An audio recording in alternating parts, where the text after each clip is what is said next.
வணக்கம் நண்பர்களே. இன்றைக்கி நம்ம பார்க்கக்கூடிய விஷயம் என்ன அப்படின்னா, அதாவது இந்த வருடம் கோச்சார ரீதியாக 12 ராசிக்காரர்களுக்கும் எப்படி இருக்கும்.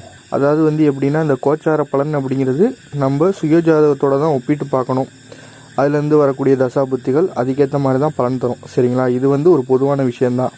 அந்த அடிப்படையில் இந்த வருஷம் மேசராசிக்காரங்களுக்கு குரு மே மாதம் பயிற்சியாகி 2ஆம் இடத்துக்கு வர்றதால பொருளாதார ரீதியாக இருந்த பிரச்சனைகள் அப்படிங்கிறது படிப்படியாக குறையக்கூடிய ஒரு காலகட்டம்னு கூட சொல்லலாம். ஆல்ரெடி லக்னத்தில் இருந்த ராகு இப்போ 12ஆம் இடத்துக்கு போயிட்டாரு.